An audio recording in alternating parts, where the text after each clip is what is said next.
Well, hello everybody. Welcome back, and we're going to continue with the interview of Preston Dennett. This is part 2, telling us about the process of out-of-body experiences. And in this case, we're going to pick up where he's about to tell us the steps we would want to take if we want to experience an out-of-body experience. There's a lot of literature on this, and you can read it, but I've basically broken it down into simple steps. The first being you want to physically relax.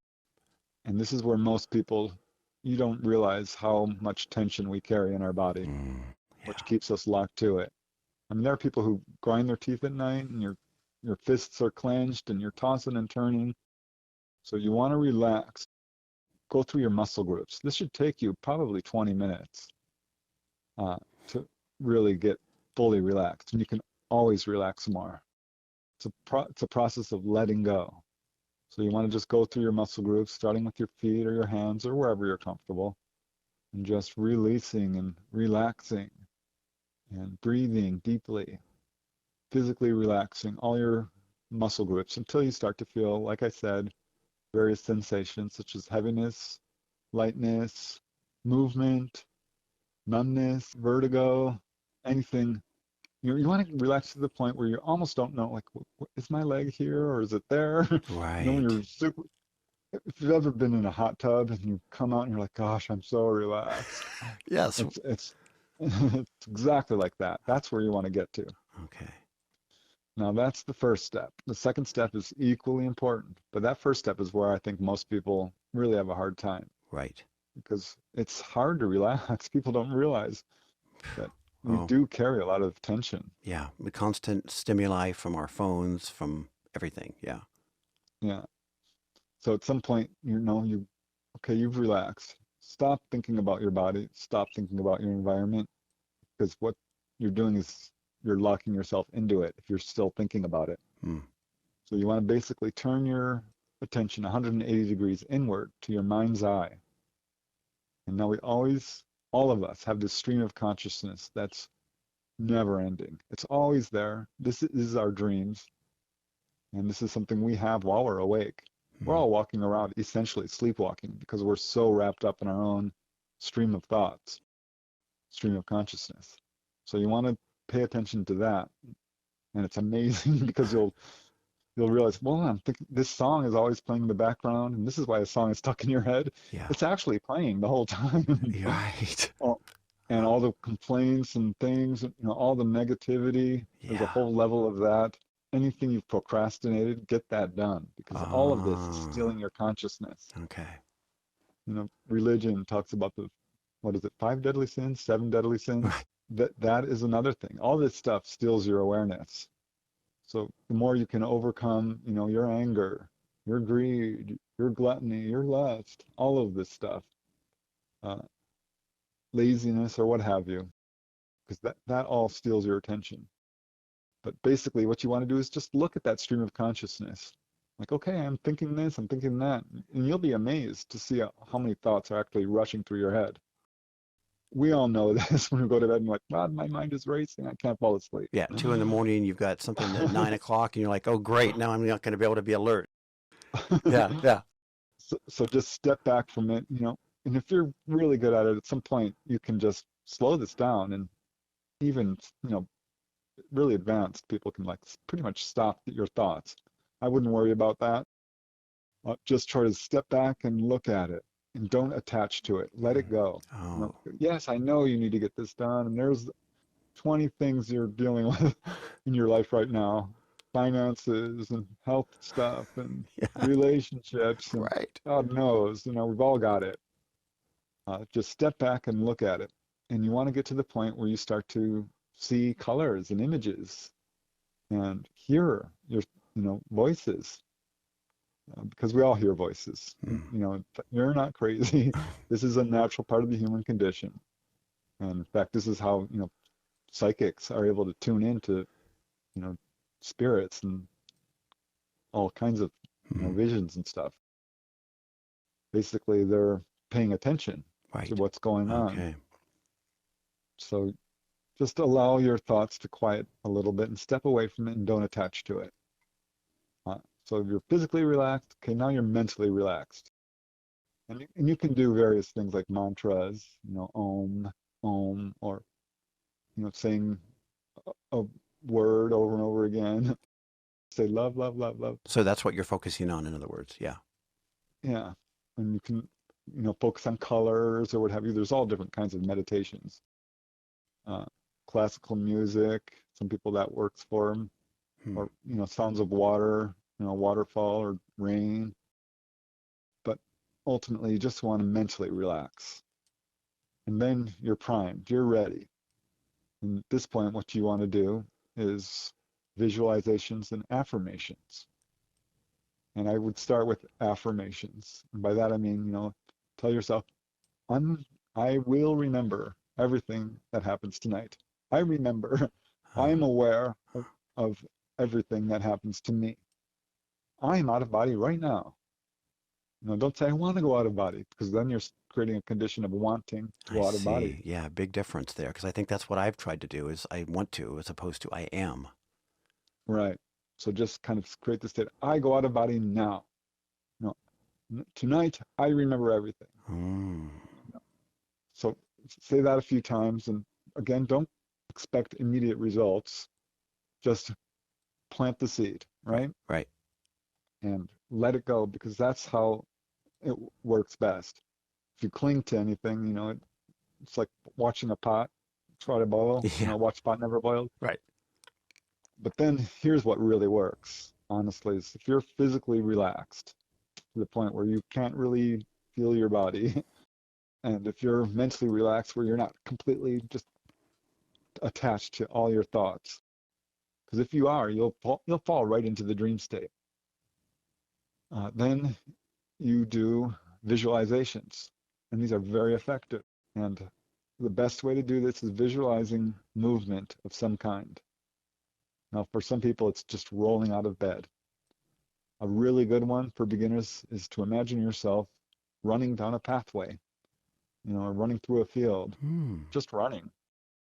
Another really good one is a swing set, swinging back and forth, or go on the bow of a ship as it goes up and down in the waves, or step into an elevator and imagine it going up, or you're in a hot air balloon and it's going up, or Right. you're on a bicycle, or spinning in place like Wonder Woman used to do. Oh, yeah, right, right. That I like it. That's and just any variation of movement, an escalator.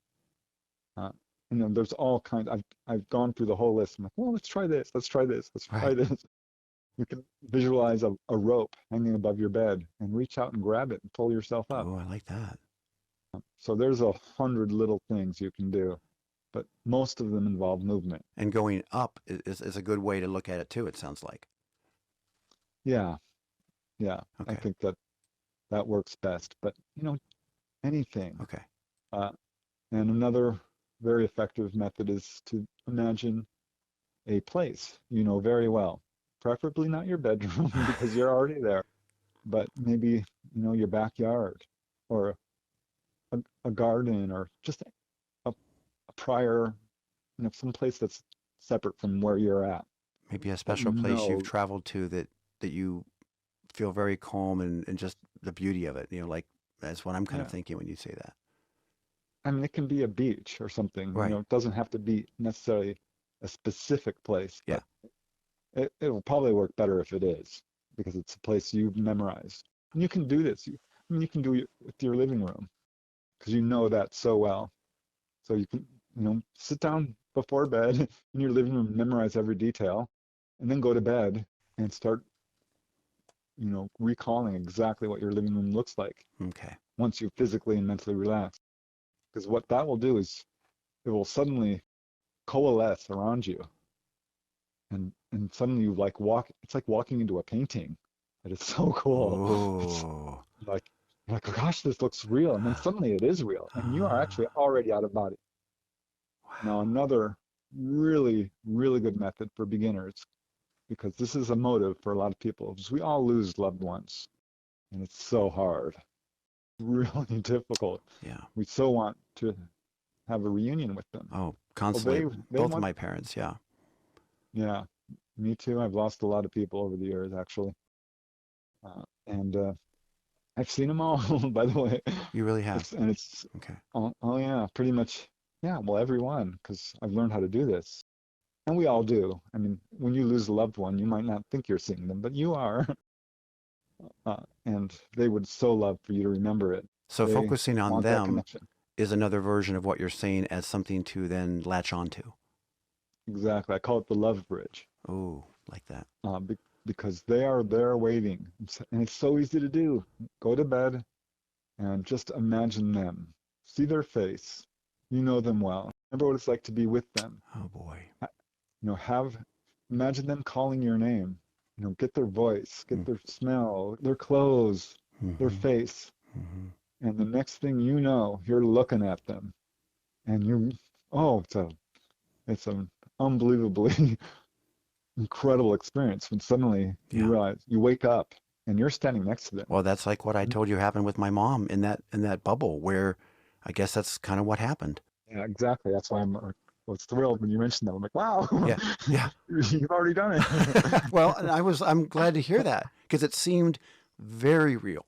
And I guess what you said, I can say is true that I felt that it was more than real in the sense that, boy, I could see detail in her face and her eyes. And, honestly, kind of we all have little hairs on our face, and I could kind of see those. And she was looking at me so intently too. And when she said, Kevin, you've changed, you look so different. Yeah.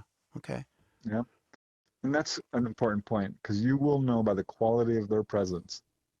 Because we all have dreams of, people, and they're not really there. These are dreams. Right. Yeah. These There are are dreams. There are things that are essentially, just dreams, right? Yeah. Yeah. yeah, they're essentially what we would call a hallucination, but we're asleep, kind of. So you'll know by the quality of their presence. And another thing to be aware of is, like I said, when you pop out of body, there's strong emotion. For me, it was excitement. Yeah. I laid down in bed. I felt the vibrations. This was my very first time, and I thought, gosh, what's happening? I'm starting to vibrate, and I was paralyzed. It's sleep paralysis is Yeah. essentially what it is, which prevents us from, acting out our dreams and killing ourselves. Oh, okay. Yeah. So, True. and Robert Monroe said, yeah, you might feel a mild electric shock. Well, I was feeling it wasn't mild. I thought I was being electrocuted for real. I honestly thought I'd stuck my Oh, finger great. in the light socket next to my bed. Right. I Right. really did.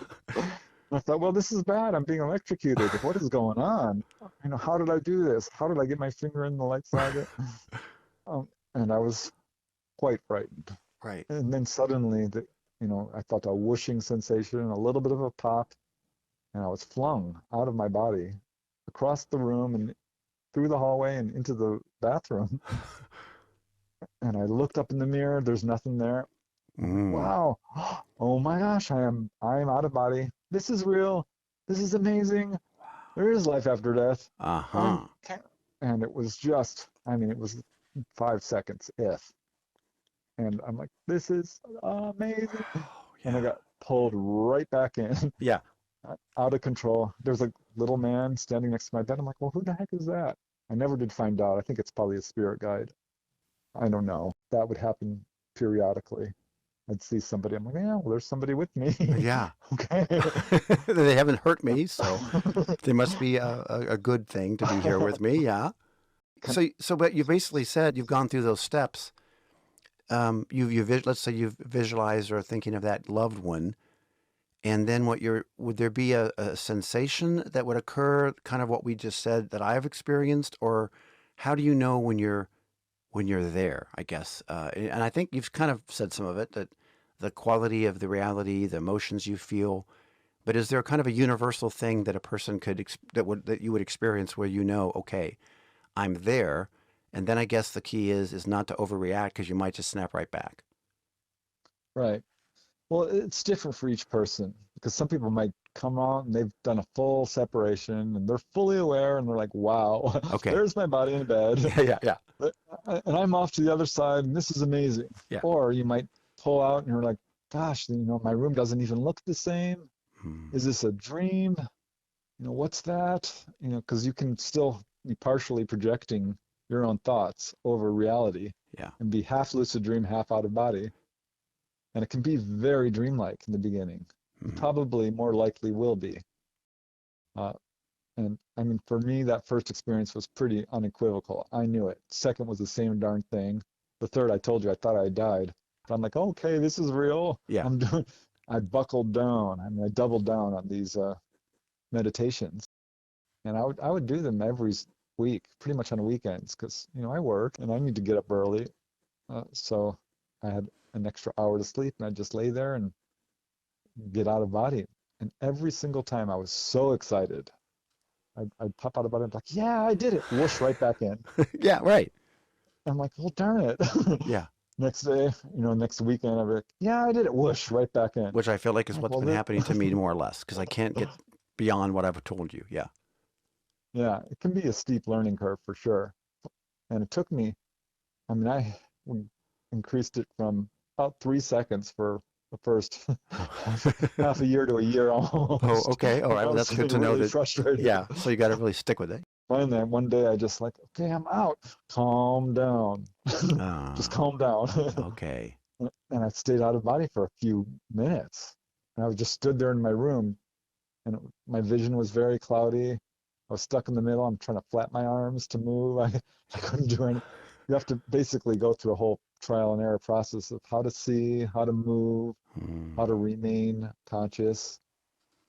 But Yeah. it's ultimately, I'd pop out of body, and I learned finally to control my excitement. For other people, it's controlling your fear. But I consider myself a fairly stable person.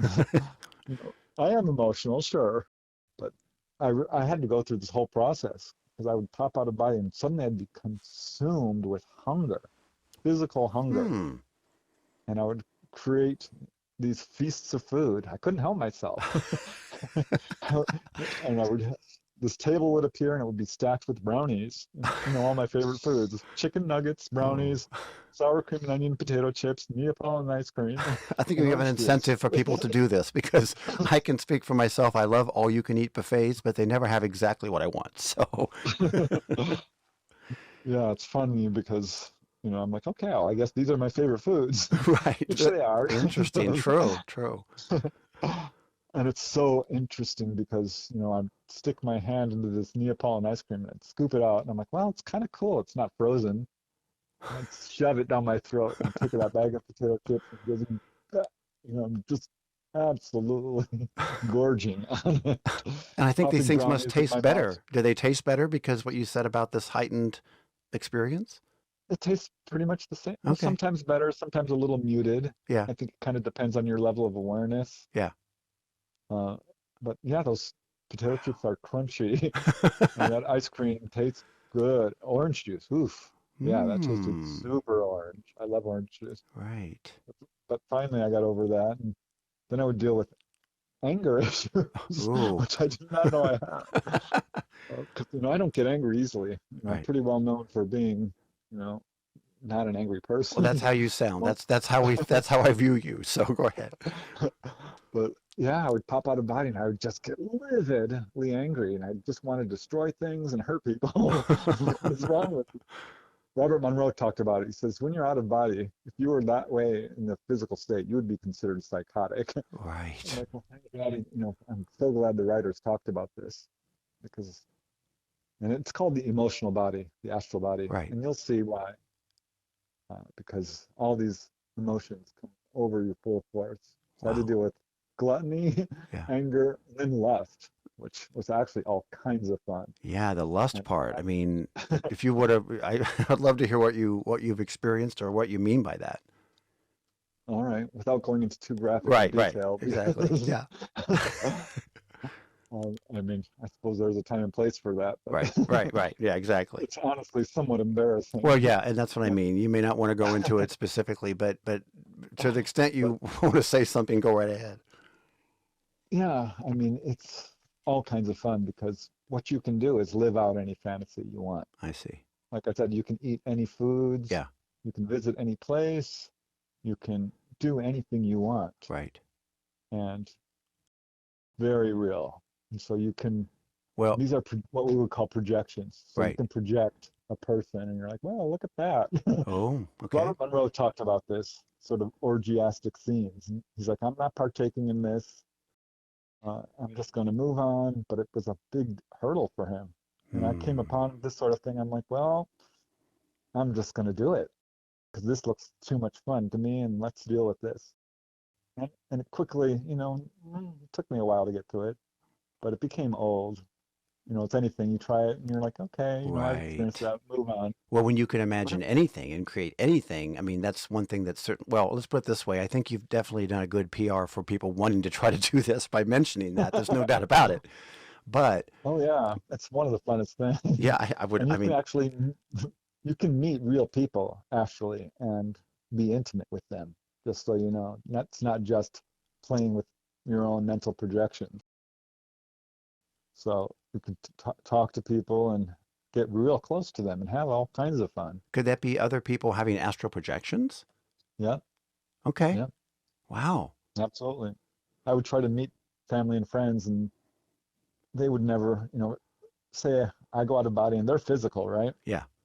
And I'd be walking around in front of them. I'm like, I'm here, I'm here.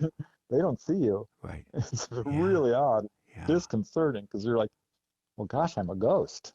Yeah. And I mean, they can walk right through you. I would always hop to the side because I'm like, You're in the middle of a but street, there's a big truck coming. You know that you're fine, but I think it'd be hard not to jump out of the way, right? yeah, it's funny because you'll pop out of body. I'm like, well, there's telephone wires that I always go around them. But I read people who are like, just go right through them. You can. Finally, I did. But, it's a natural thing to sort of avoid something that's coming right at you. Well, and part of what you said is reminded me of something I wanted to ask you about, and that is kind of the proof that you've been able to rely upon yourself to know that you were in an out of body experience. And I guess an example of that would be picturing something that you would otherwise have no ability to see. Let's say in your friend's house, something they were doing that morning or that night or whatever it is that you were experiencing when you visited them, and then being able to ask them later if this happened, or maybe even see something that you would not otherwise have known was in that room when you go there when you're awake. That would be proof to me. Right. And that's exactly right. But don't be disconcerted if you see stuff that's not there, Okay. because if you're a beginner, you're kind of dealing with your own mental projection still a little bit. Right. Right. And like I Okay. said, it can be very dreamlike. I seriously considered, I'm like, maybe I knew this wasn't true, but I thought, could I be crazy? Maybe I'm imagining this. This could be all dreams. I Yeah. knew it wasn't because by this point I had the books. I was doing what other people were reading about. And I knew from the first experience that this was real. But you still kind of go through this process of like, gosh, how can I prove this? Right. 'Cause, um, and I wouldn't worry about trying to prove it to others because they'll, no, you're not a trick monkey. Yeah. They'll think So you're crazy or, it's just, prove it to yourself. And what I finally did was I was flying along outside my condominium. I'd moved out of the family home finally at age 26. I was the last kid to leave, but I never came back. So right. Right. they all did. Okay. Well, there you go. But yeah, I was flying around and I have the LA River behind my condo and I'm just going along it. I'm like, wow, this is really cool. And I got pretty far from where I live. And I'm looking down at the LA River, which is all cement, right? Uh-huh. Completely cemented in. And I thought, wow, look at that. There is soil there on the edge of the cement river. That's not true. I'm clearly projecting this. There's flowers growing. There's grass. There was a 7-Up can that was bleached. I'm like, wow. And I landed there and I'm looking at it and I'm studying it. I'm like, well, I know exactly where this is. I've never been here. Hmm. It's not far. This would be a great place to go back when I'm physical and see if I'm crazy or not. Exactly. Because I'd been trying to do this and I'd go to friend's house. The problem is, what your family house looks like. And so you go there and like, well, there's the chair and there's the chair that's always there. So you're like, hmm. So it wasn't proof enough for me, Yeah. right? Yeah. And you could say, well, was there a hat on the table? They're not going to know. Right. That's true. because I was dealing with that. And finally, I'm like, okay, well, this is an opportunity. And I'm like, let's go back right now because you can forget a whole out-of-body experience very easily. Okay. So you got to act on A that. sh- Yeah. yeah, a shorter projection is better than a longer one in some ways because you can remember it a lot more easily. And I'm like, okay. Yeah. And I made myself a cup of French roast, and I'm like, I can't wait to do this. I'm going, and I could have, no, I couldn't have walked there. It's a little too far for that. So I got in my little Daihatsu and I drove off there, and I'm like, I had to hike because this is, off the road, and I had to look over the edge where I'm really not supposed to go. Well, you're safe. Your secret is safe. Go ahead. There was no fence, so I'm like, okay. So, and I hiked down and I peered over the edge of the river, and I'm like, wow, there it is. There's that bleached 7-Up Oh can. my God. And there it is. And I would never in a million of years expect grass to be growing on a cement river that's completely cemented in. Right. But there it was.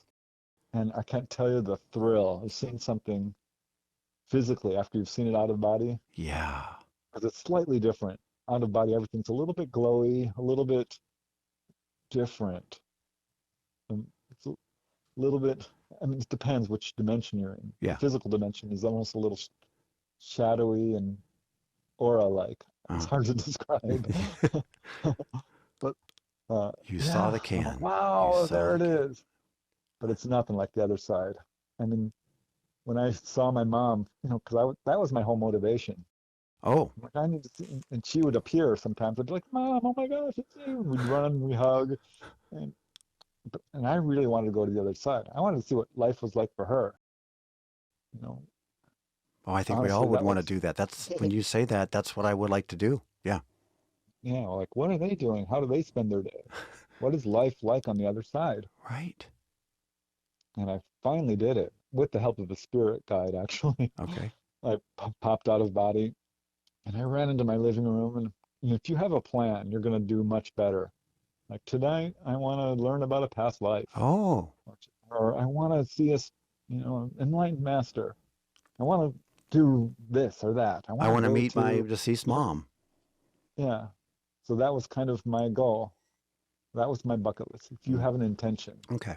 and don't say no, I want to go see them. Say I see them now. I Oh, go now. okay. You know, really intend with a forceful willpower. Like, this is what I am going to do, or this is what I do now. This is what I do. Yeah, exactly. Present I, tense. I yeah, I learned the hard way after this. I'm like, why isn't this working? Yeah. Well, I think you've just solved maybe one of my big obstacles. Thank you.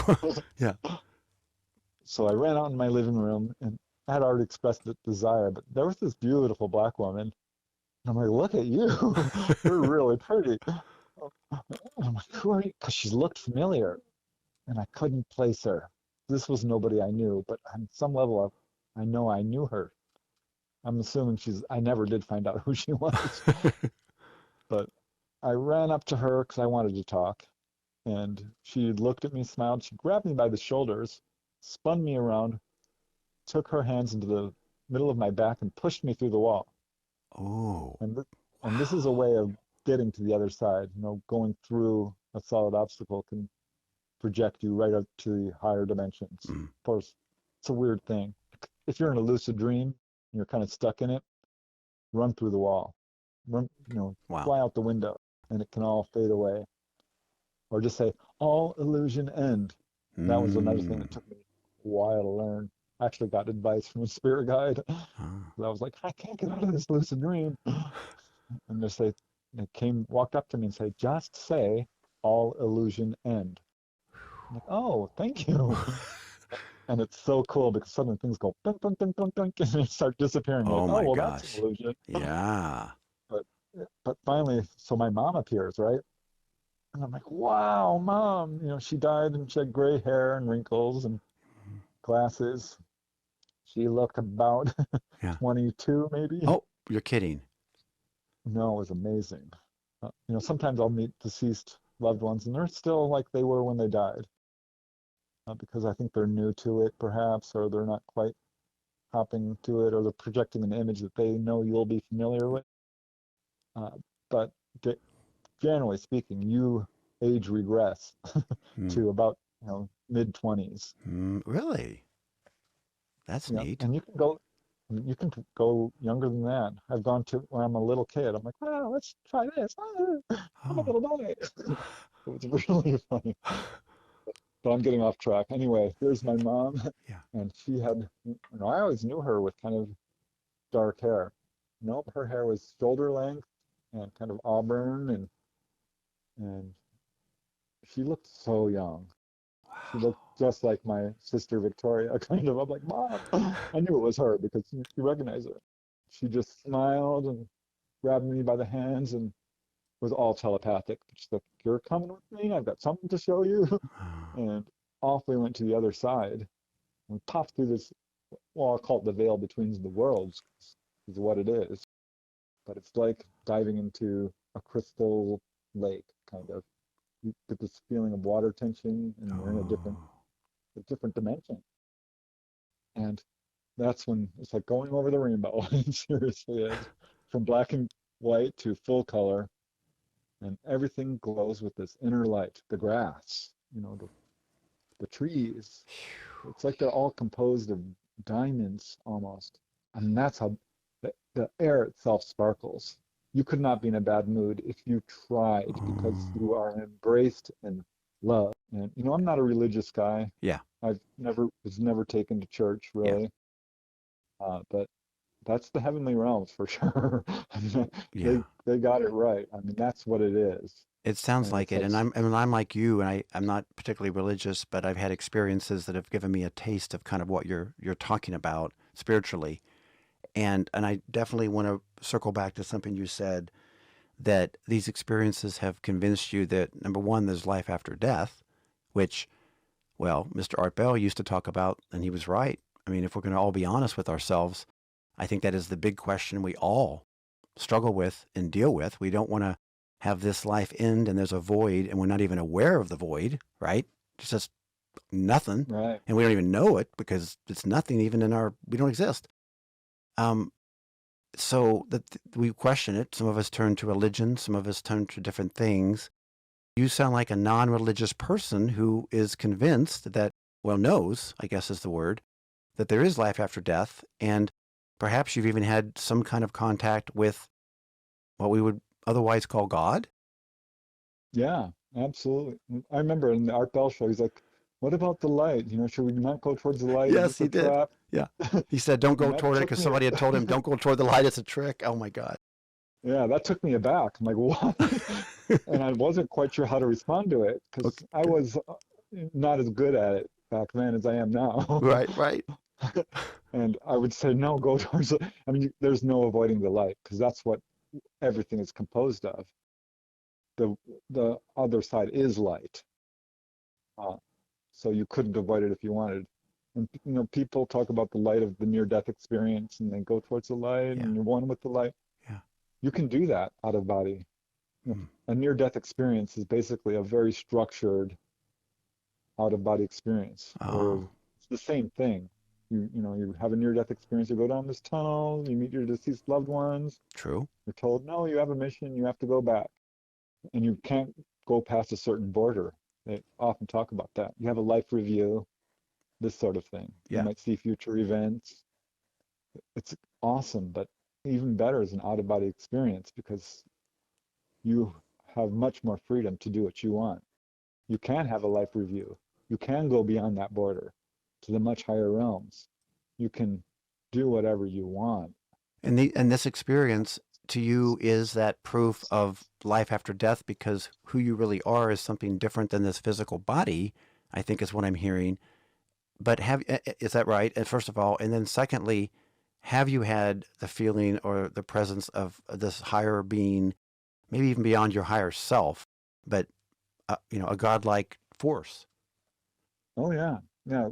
The light, as Oh, in capital letters, okay. is a thing. And even on this higher heavenly realms, the garden realms, call it what you want.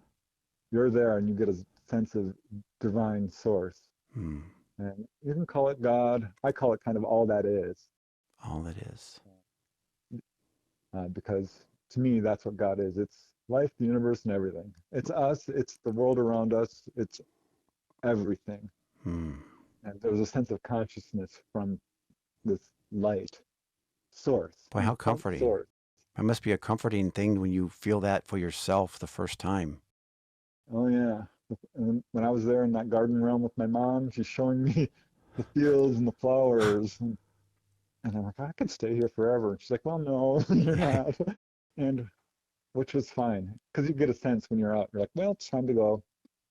Or you just run out of consciousness and next thing you know, you're waking up. But you might go through tunnels and all kinds of stuff. Or you might just instantly kind of evaporate back into your body. It all depends. But gosh, the colors. Oh, Well, and yeah, it's really funny. Because like I said, I'm not religious, curious, and I'm like, you know what? You can see other people. You can see all. I wonder if I could find Jesus. oh, Because, I'm like curious. And I would call out, I'm like, Jesus, Jesus, Jesus, where are you?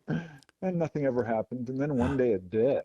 oh, My MO has always been, well, these people in the other out of body books are doing it. Several of them claim to have seen Jesus. I'm like, well, I don't know. He's got to be a busy guy. true. I don't know, I don't know what's going on. But if they can do it, I can do it. We're rescuing lost souls. I want to try that. So finally, it happened. I'm just flying around and I'm saying, I'm ready, I'm ready, I'm ready, I'm ready. I don't even know why I was saying that. And suddenly, there he was. I saw someone coming towards me. I'm like, well, because there was a guide with me, is what I'm saying. And he's like, you can have this experience if you want. I'm like, yeah. And, and I wasn't sure what he was talking about because I wasn't expecting this. I had tried and kind of, I gave up on it because I didn't, you know, I just didn't think it would happen. But there he was. I'm assuming, right? Yeah. Because he didn't say his name, but uh, and it wasn't quite like it's portrayed as we see in a lot of books. I mean, yeah, he was a handsome guy, but he had a long face that was very pleasant and a Hmm. beard and long shoulder length hair and was wearing robes and quite tall and looking down at me and this feeling of just incredible unconditional love. I was like overwhelmed. I'm like, oh my gosh, is this who I think this is? I feel a Oh, chill. wow. I'm feeling a chill right now. Yeah.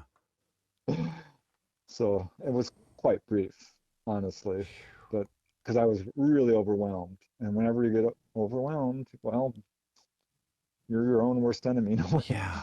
Because I don't know how you anybody have to, can control their emotions or their feelings when they feel that they have just met Jesus right there in front of them. yeah. And like I said, I'm not really, Yeah. but you're like, wow, okay. I felt incredibly humble and really grateful. I'm like, wow, Mm. this is so cool. This is the most awesome thing ever. I've done that where you go to meet an enlightened master. I did that once because you read about it and it popped out in my living room. I'm like, what did I want to do? What did I want to? Oh yeah. And I shouted out, take me to an enlightened master now.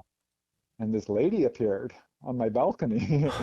I'm like, oh my gosh, look at you. She was wearing this sparkly gown, long blonde hair, a really pretty lady, kind of like Daryl Hannah, reminded me of. And she walks up to, well, floated up to me, and she grabbed my arm by the elbow and armpit. She said, keep your eyes open. Whatever you do, keep your eyes open. And this lady pulled me so hard to the other side that it, it surprised me. I was expecting a little bit more of a gentle, let's go.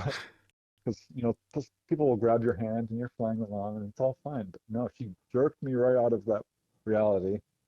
I closed my eyes very briefly, but remembering her advice, and she was depositing me in a field on the other side. And she was already leaving as soon as I opened my eyes. It was so funny. So I'm like, okay, where am I?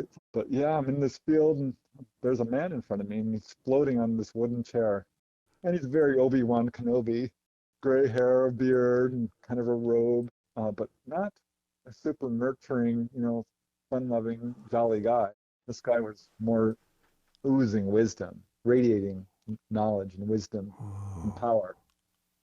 And I was really humbled by it because, I'm just a guy, Yeah, right. Like, what have I asked for? people What from have I done?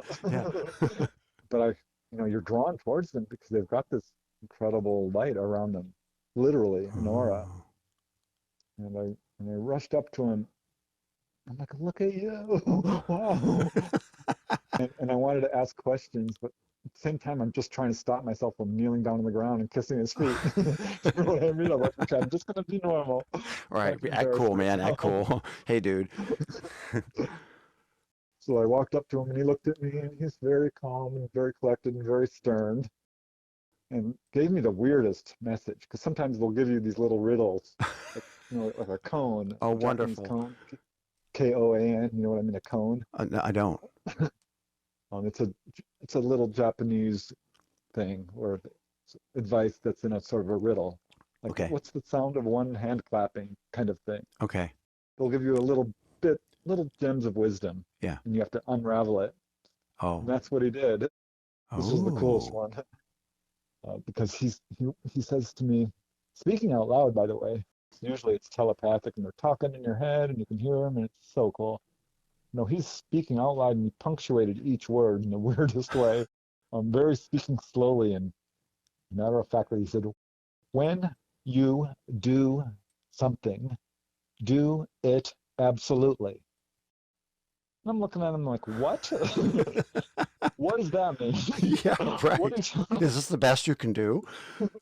and I don't understand. And I wanted to say anything, but he kind of like flicks his hand, and I'm like, what? All right. And the tunnel opens up behind me. I'm like, well, here we go, because I could Oh. feel it sucking me in. And I went down the tunnel, that people would talk about near-death experiences. Sometimes those appear, sometimes they don't. But it sucked me right down into my body. I woke up, I'm I like, bet. okay, I don't know what that means. I'll write it down and I'll ponder it. And I did. And finally, I'm like, well, because he didn't say when, absolutely do something. He didn't say that. He said, when you do something, do it absolutely. Right. And so I looked it up as an adverb, I guess, or adjective, well, whatever part of speech it is. And I'm like, okay, well, this makes a lot of sense because when I looked it up in the dictionary, it says, when you do something, do it absolutely. That means without condition, without attachment, positively, completely. And I'm like, oh, because, if you read spiritual books, they're like, don't be attached to anything, Huh. remain positive. Thinking positive is a big part of spiritual evolution. Hmm. It turned out to have layers of meaning to it. And it was just a way to sort of guide your actions throughout life because, yeah, I'm expecting an outcome when I do stuff. Mm. And I Yeah. do it. What have you done? How has that changed your life in a given situation? How do you think of things differently or approach it differently because of that quote?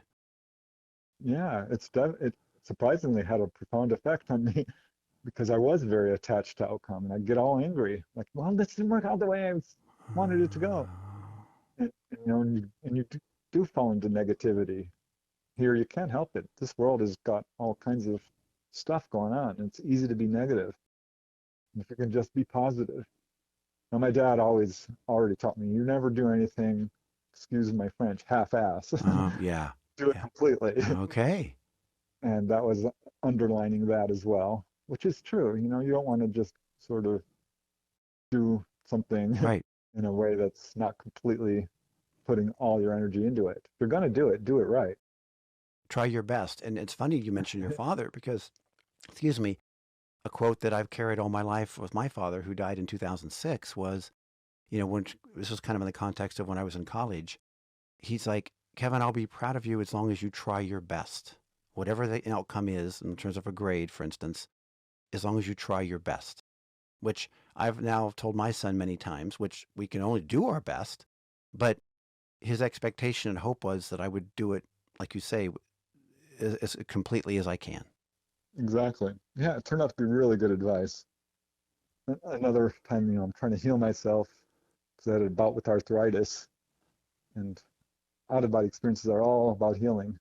Yeah, you And there mentioned was that. this enlightened master or this lady who, she just radiated wisdom. I'm like, look at you. I rushed up to her. I'm like, how can I heal myself?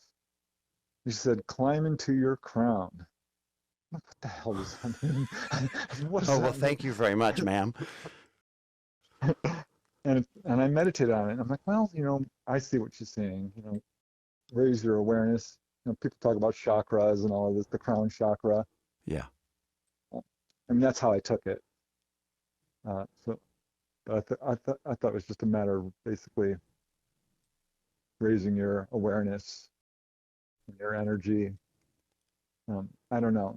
This stuff is, you unravel it and you try to get more meaning out of it. You Well, have to meditate on some of this I stuff.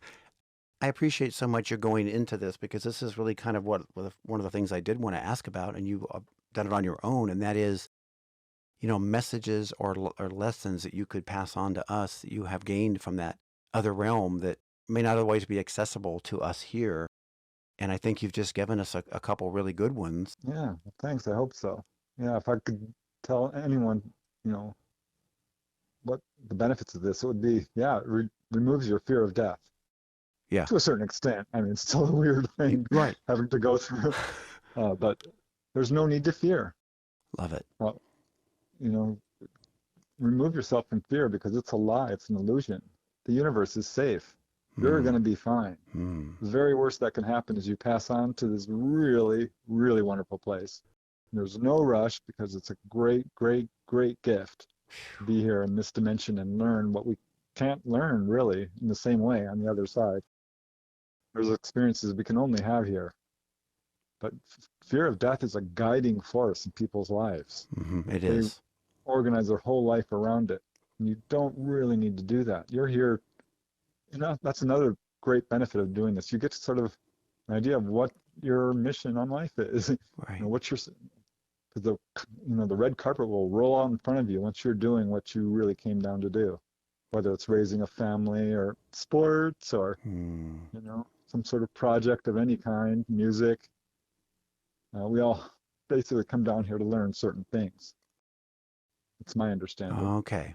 That we only can And that, experience kind of in our bodies, physical bodies in this realm. yeah, whether it's, helping someone else or getting something done or improving yourself in this way or that.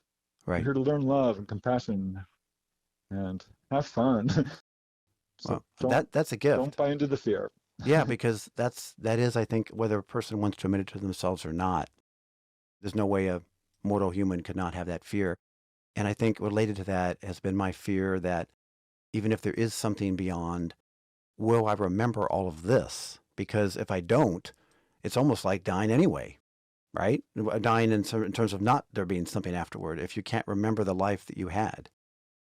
Yeah. Oh, and if you go out of body, trust me, you will start remembering past lives. Okay. So it's Yeah. amazing. I wondered when I was saying that. Exactly. I wondered.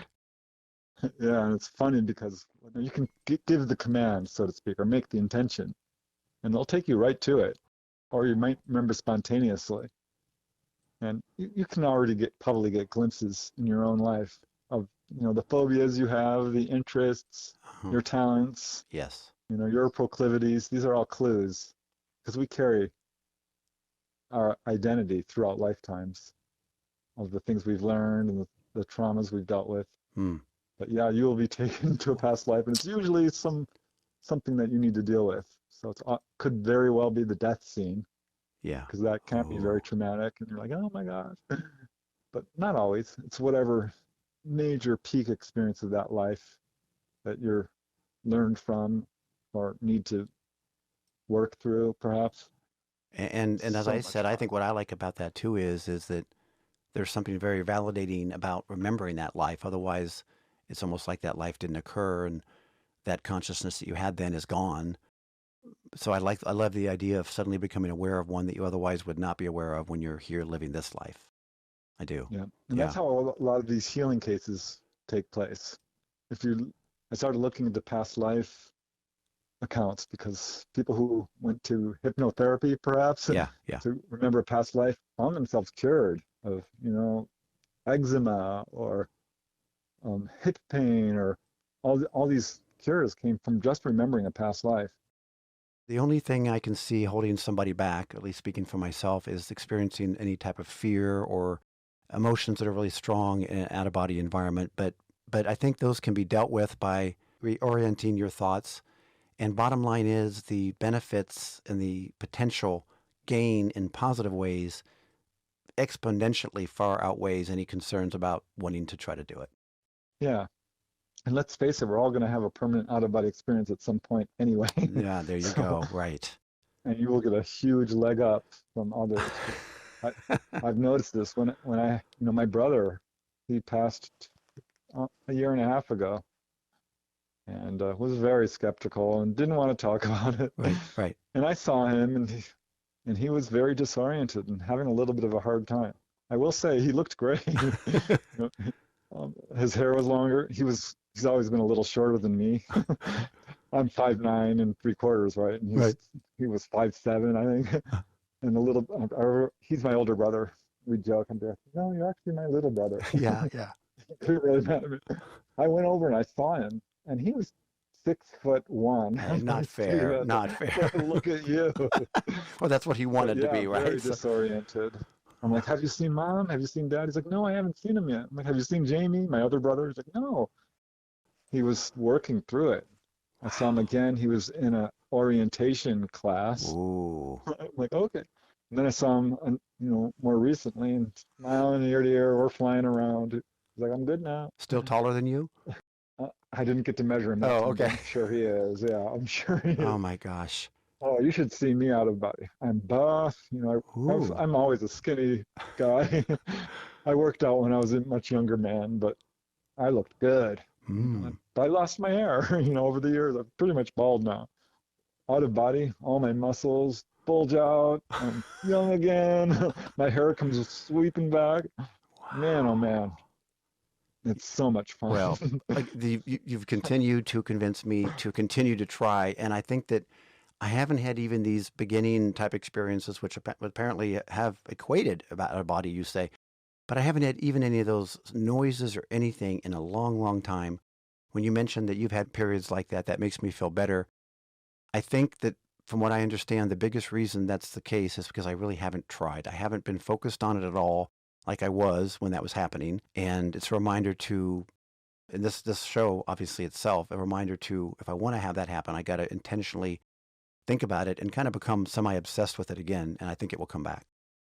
Yeah, if you can really put forth the effort, you will undoubtedly be successful. But you don't have to Yeah. necessarily devote your life to this. Right, right. Just, if you just give the intention each night, like, I'd really like one. Yeah. Because I've done workshops on this, and, there's 20, 30 people, and someone comes back the next day, like, a couple of people always do every time. Like, Oh, I did it, first oh, try. I'm like, oh, good for you.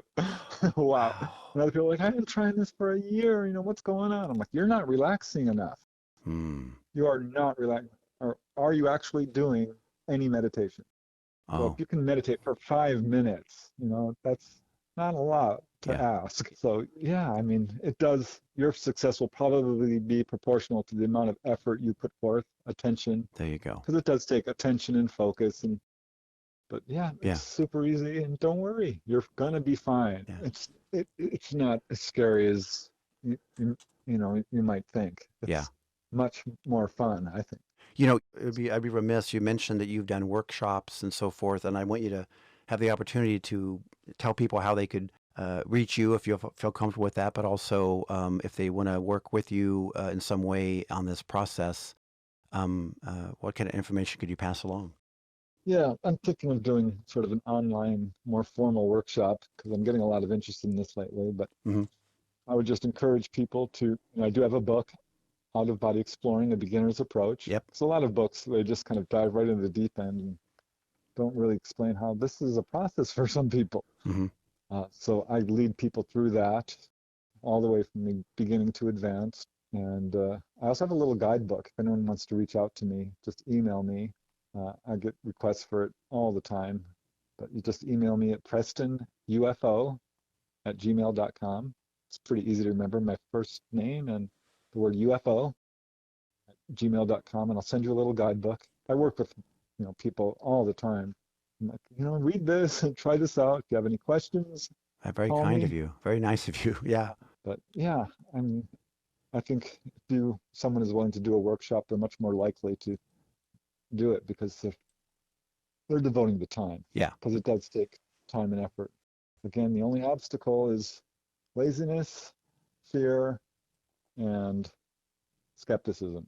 There you go. And that's it. That's all that's holding people back. Right. Which Yeah. you've given ways to overcome that. So I appreciate that. And what is your website? Yeah, my website is my name, prestondennett.weebly.com. But punch my name in, it should take you there. Got all my books there. I'm all over social media. I'm pretty easy to find. So increasingly busy right now. So please be patient if you email me and it takes me a week or two. Yeah. People are like, I sent you an Yeah. email. Why aren't you responding? Same with me, by the way, out there, people. The same thing. Yeah. Definitely encourage people to do it. It's so much fun. I, Just flying alone. I'm like, oh my God. The second you do this, you can thank me later, but give it a try. all right. Well, I cannot thank you enough, Preston. This has been just absolutely mind blowing. And honestly, Preston, it has been a true honor to have you share your wisdom and insight of astral projection and out of body experiences with me and the audience of Midnight on the Prairie. Hey, thank you. It's a pleasure and an honor. So thank you very much for the opportunity.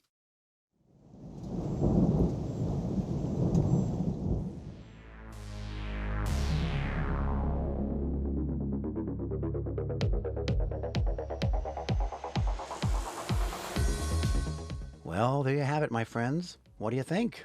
So I can't speak for any of you, but I personally find Preston to be very credible, very believable. He just doesn't come across to me as someone that would want to deceive others. And the level of detail he's able to call upon seems to paint a picture of true experiences, right? A different reality for sure, but one that matches, I would imagine, what we all hope is perhaps the true reality, one that is even brighter, richer, and more real than the one we are currently experiencing as humans. Now, that being said, and I think this is so important and reflects some of Preston's comments, it would be a mistake to rush or look past this life. For one thing, there are beautiful, special experiences we can only take part in and experience as humans. In other words, we are all engaging in a unique and powerful journey right now, that of life. So let me ask you this. If you haven't engaged in astral projection, an out-of-body experience, have you considered trying it? And if so, did my talk with Preston make you feel more willing or less willing to give it a try? And if you have traveled out of body before, did Preston's description of his own experiences echo your own? I've always wondered if there are common elements to such travels among people of all types and all locations.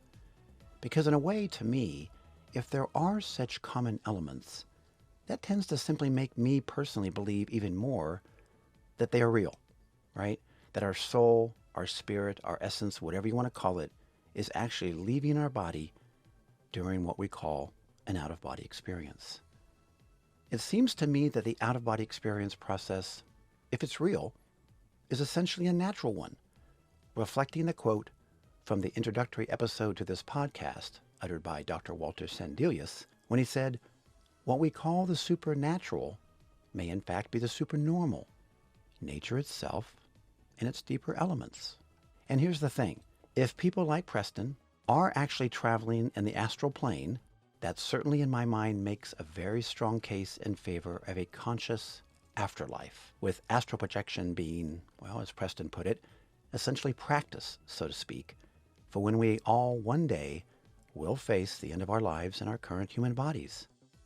And returning to the idea of common themes, so for those of you that heard my episode featuring Toby Evans, that concept may have resonated with you when Preston referred to out-of-body travel as practice for when our lives end.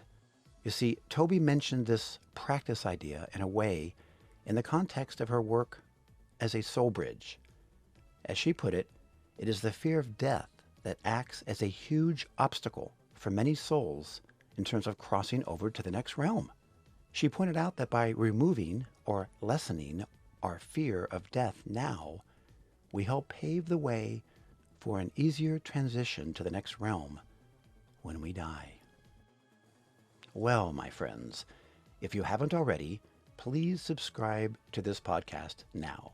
And also, more importantly, please become a Beyond the Curtain member of Midnight on the Prairie by visiting patreon.com/Midnight on the Prairie. And until we meet again, remember, no matter what time it is where you are, here it is always midnight on the prairie.